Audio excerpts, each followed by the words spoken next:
Okay, so everyone's familiar with that common problem with these Dyson vacuum cleaners where you have to keep holding the power button when you're using it. So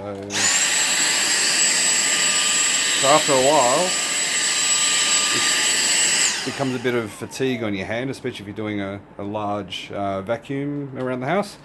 So a simple way to get around that, since Dyson refuses to put a locking thing on these things, is to use a clamp. And this is a nice powerful clamp. You simply lock it in and off you go. That's it. Problem solved. Thanks everyone.